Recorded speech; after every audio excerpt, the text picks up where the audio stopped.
80 नाही तर तब्बल 92 लाख लाभार्थी महिलांना राज्य सरकारनं मुख्यमंत्री माझी लाडकी बहीण योजनेतून एका झटक्यात बाद केले। म्हणजे तब्बल 38% लाभार्थ्यांना सरकारनं या योजनेतून काढून टाकले। हा अधिकृत सरकारी आकडा आहे, पण सरकारनं स्वतःहून न सांगितलेला।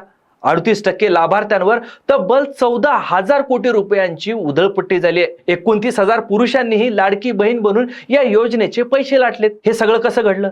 करदात्यांचे 14,000 कोटी रुपये पाण्यात कसे गेले? आणि कॅगनं राज्य सरकारच्या कारभारावर गंभीर ताशेरे का ओढलेत? याच सगळ्यांचा द इंडियन एक्सप्रेसनं माहितीचा अधिकार वापरून पर्दाफाश केलाय। आजच्या बिटवीन द लाईन्स मध्ये आपण याच सगळ्यांचं सत्य जाणून घेणार आहोत। त्यामुळे व्हिडिओ शेवटपर्यंत बघा आणि पुढे जाण्याआधी आपल्या सगळ्यांना विनंती आहे की तुम्ही अजूनपर्यंत टीओडी मराठी चॅनलला युट्यूबवर सबस्क्राईब केलं नसेल, सोशल मीडियावर फॉलो केलं नसेल तर प्लीज लगेच सबस्क्राईब आणि फॉलो करा। नमस्कार, मी सदानंद गायळ, तुम्ही बघताय टीओडी मराठी। द इंडियन एक्सप्रेसनं माहितीच्या अधिकारात अर्ज करून लाडकी बहीण योजनेवरची उधळपट्टी उघड केली आहे। त्यामुळे सुरुवातीलाच आपण माहिती अधिकारात काय सापडलं ते समजून घेऊ। राज्य सरकारनं सुरुवातीला 80 लाख नावं लाडकी बहीण योजनेतून वगळण्यात आल्याचं जाहीर केलं होतं, पण इंडियन एक्सप्रेसच्या आरटीआय मधून समोर आलेली ताजी माहिती आकडेवारी ही वेगळंच सत्य सांगते। त्यानुसार पडताळणी प्रक्रियेनंतर म्हणजेच ई-केवायसी केल्यानंतर तब्बल 92 लाख लाभार्थ्यांना या योजनेतून सरकारनं बाहेरचा रस्ता दाखवलाय। या योजनेच्या लाभार्थींची संख्या सुमारे 2,43,00,000 इतकी होती। म्हणजे एकूण लाभार्थींपैकी जवळपास 38% लाभार्थी आता अपात्र ठरलेत। पण या अपात्र लाभार्थींना वगळण्यापूर्वीच त्यांच्या खात्यात सरकारनं आपल्या तब्बल 14,000 कोटी रुपये जमा केले होते।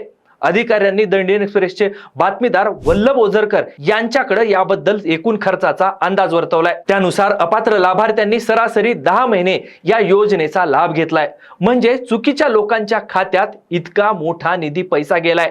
विशेष म्हणजे वगळण्यात आलेल्या या 92 लाख लाभार्थ्यांमध्ये सर्वाधिक आकडा बीड जिल्ह्यातला आहे। एकट्या बीड जिल्ह्यातूनच सर्वाधिक म्हणजे 28 लाख जणांना या योजनेतून वगळण्यात आले। आता आपण सरकारनं या 92 लाख महिलांना नेमक्या कोणत्या 9 कारणांमुळे अपात्र ठरवलंय ते बघू। द इंडियन एक्सप्रेसने मिळवलेल्या माहितीतून याची 9 कारणं समोर आली आहेत। पहिलं कारण आहे ई-केवायसी प्रक्रिया न करणं। तब्बल 62 लाख म्हणजेच एकूण वगळलेल्यांपैकी सर्वाधिक 67% लाभार्थ्यांना केवळ ई-केवायसी न केल्याच्या कारणामुळे वगळण्यात आले। सरकारनं ओळख पटवण्यासाठी आधार पडताळणी अनिवार्य केली होती, पण 67% लाभार्थ्यांनी ही प्रक्रियाच पूर्ण केलेली नाही। दुसरं कारण आहे उत्पन्न मर्यादा ओलांडणं। 16 लाख म्हणजे 17% लाभार्थी अशा होत्या ज्यांच्या कुटुंबाचं वार्षिक उत्पन्न 2.5 लाखापेक्षा जास्त होतं।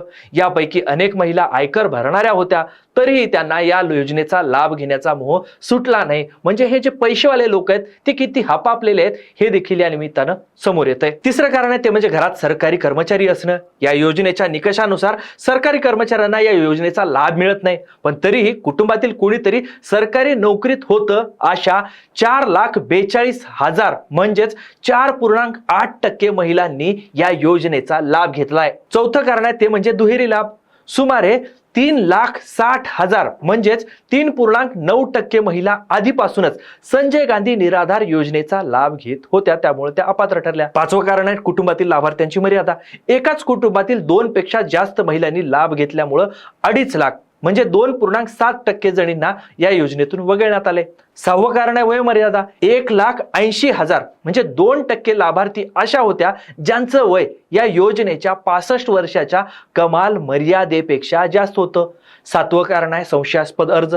जिल्हास्तरीय जी पडताळणी झाली होती त्याच्यामध्ये सुमारे 1,70,000 म्हणजे 1.8% अर्ज हे संशयास्पद आढळल्यानं ते रद्द करण्यात आले होते। आठवं कारण आहे पुरुष लाभार्थी। तब्बल 29,000 म्हणजे 0.31% पुरुषांनी देखील लाडकी बहीण बनून या योजनेचा लाभ घेतलाय। म्हणजे किती निर्लज्ज पुरुष असतील हे बघा तुम्ही। यापूर्वी 12,431 पुरुषांनी लाभ घेतल्याचं समोर आलं होतं। आता या अधिकृत आकडेवारीनुसार हा आकडा 2.5 पट असल्याचं स्पष्ट झालंय आणि यांच्याकडून सरकार पैसे वसूल करणार आहे असं सरकारनं स्पष्ट देखील केलंय। आणि 9वं कारण आहे ते म्हणजे सरकारी कर्मचारी असलेल्या महिला। स्वतः सरकारी कर्मचारी असलेल्या 8,000 म्हणजे 0.8% महिलांनीही या योजनेचा अवैधपणे बेकायदेशीरपणे लाभ घेतलाय। आणि याच सगळ्या 9 कारणांमुळे इतक्या मोठ्या प्रमाणावर लाभार्थींच्या नावाला सरकारनं गाळणी लावली। आणि 92 लाख लाभार्थी या योजनेतून बाहेर काढलेत. पण या योजनेच्या एकूण खर्चावरून कॅगनं देखील सरकारवर गंभीर ताशेरे ओढलेत. नेमके काय ताशेरे ओढलेत ते बघू. भारताचे नियंत्रक आणि महालेखा परीक्षक म्हणजेच कॅग यांनी 2024-25 या आर्थिक वर्षाच्या राज्य वित्त लेखापरीक्षण अहवालात या योजनेच्या आर्थिक व्यवस्थापनावर गंभीर ताशेरे ओढलेत. कॅगच्या अहवालानुसार महाराष्ट्र सरकारच्या महिला आणि बाल विकास विभागानं कोणतीही ठोस कायदेशीर किंवा प्रशासकीय कारण न देता तब्बल 3,541 कोटी रुपयांचा अतिरिक्त खर्च केलाय. इतकंच नाही तर जानेवारी ते मार्च 2025 या चौथ्या तिमाहीत तातडीनं वितरणाची आवश्यकता नसताना देखील 15,586 कोटी रुपये व्हर्च्युअल पर्सनल डिपॉझिट अकाउंटमध्ये वर्ग करण्यात आलेत. गरज नसताना निधी असा बाजूला काढून ठेवल्यामुळं सार्वजनिक वित्तावरील म्हणजे सार्वजनिक पैशावरील विधिमंडळाचं नियंत्रण कमकुवत होतं आणि अर्थसंकल्पीय शिस्त बिघडते असं स्पष्ट इशारा कॅगनं दिलाय. यापेक्षा गंभीर बाब म्हणजे या योजनेवर वारेमाप खर्च केल्यामुळं राज्याच्या इतर महत्वाच्या क्षेत्रांना विकास कामांना फटका बसलाय. कॅगनं याबद्दलच निदर्शनास आणून देताना सांगितलं की गेल्या आर्थिक वर्षाच्या तुलनेत गृहनिर्माण क्षेत्रातील खर्चात 54.69% मोठी घट झाली आहे. तसंच पाणी पुरवठा आणि स्वच्छता क्षेत्रातील खर्चातही 31.81% कपात झाली आहे. म्हणजेच थेट रोख रक्कम वाटण्याच्या या नादात सरकारच्या दीर्घकालीन पायाभूत सुविधांकडे आणि विकास कामांकडे सरकारचं दुर्लक्ष होतंय किंवा झालंय असं देखील हा कॅगचा अहवाल सुचवतोय. मग सरकारचं आणि विरोधकांचं या सगळ्यावर म्हणणं काय? महिला आणि बालविकास मंत्री अदिती तटकरे यांनी याबद्दलच इंडियन एक्सप्रेसला स्पष्टीकरण दिले. त्यांच्या स्पष्टीकरणानुसार ही योजना जून 2024 मध्ये सुरू झाली आणि पहिले 2 हप्ते ऑगस्ट मध्ये देण्यात आले. पण नोव्हेंबर 2024 मधील विधानसभा निवडणूक आणि त्याआधी ऑक्टोबर मध्ये लागू झालेल्या आचारसंहितेमुळे अनिवार्य ई-केवायसी प्रक्रिया लगेच सुरू होऊ शकली नाही. नवीन सरकार सत्तेत आल्यावर ऑगस्ट 2025 मध्ये ही प्रक्रिया करण्याचा निर्णय सरकारने घेतला आणि वारंवार संधी देऊनही ज्यांनी ई-केवायसी पूर्ण केले नाही त्यांचे पैसे अखेर थांबवण्यात आले. म्हणजे राज्यात नवं सरकार आलं नोव्हेंबर 2024 मध्ये आणि केवायसीची प्रक्रिया कधी सुरू केली तर 6 महिन्यानंतर जून 2025 मध्ये. म्हणजे एवढा काळ देखील सरकारने ह्या सगळ्या पैशाची उधळपट्टी केली असं म्हणायला पूर्ण वाव आहे. दुसरीकडे विरोधकांनी यावर सरकारला चांगलंच धारेवर धरलंय. शरद पवारांच्या राष्ट्रवादी काँग्रेसच्या खासदार सुप्रिया सुळे यांनी टीका करताना म्हटलं की इतकं आधुनिक तंत्रज्ञान असताना सरकारला ई-केवायसी वेळेवर करता न येणं हे हास्यास्पद आहे. हे पूर्णपणे सरकारचं सरकारी यंत्रणेचं अपयश आहे असं त्या म्हणाल्या. तसंच या योजनेत पुरुष आणि सरकारी कर्मचारी कसं घुसले याचं देखील लेखापरीक्षण ऑडिट झालं पाहिजे आणि यासाठी सरकारनं विशेष तपास पथक म्हणजेच SIT स्थापन करावी अशी त्यांनी मागणी केली. थोडक्यात काय तर लाडकी बहीण योजनेच्या अंमलबजावणीत झालेली घाई, पडताळणीतल्या त्रुटी आणि आचारसंहितेचं कारण यामुळे राज्याच्या तिजोरीला 14,000 कोटी रुपयाचा चुना लागलाय. सरकारनं वेळीच या सगळ्या प्रक्रिया पार पाडल्या असत्या तर हा चुना लागला नसता. पण ज्यांच्या हाती तिजोरीच्या चाव्या त्यांनी निवडणूक डोळ्यासमोर ठेवून काम केल्यानं झाडाला पैसे लागल्यासारखं ही उधळपट्टी झाली असं म्हणायला वाव आहे.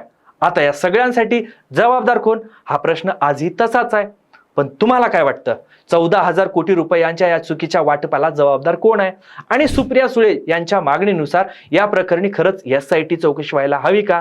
14,000 कोटींची वसुली महायुतीच्या आमदारांकडून करण्याची मागणी तुम्हाला पटते का? तुमची मतं खाली कमेंट करून सांगा. हे विश्लेषण तुम्हाला आवडलं असेल तर व्हिडिओला लाईक करा, व्हिडिओ मित्रमंडळींना शेअर करा आणि अशाच सविस्तर वस्तुनिष्ठ विश्लेषणासाठी आपल्या TOD मराठी चॅनलला YouTubeवर सबस्क्राईब करायला विसरू नका. सोशल मीडियावर फॉलो करा. हा व्हिडिओ शेवटपर्यंत बघितल्याबद्दल आपल्या सगळ्यांचे खूप खूप धन्यवाद.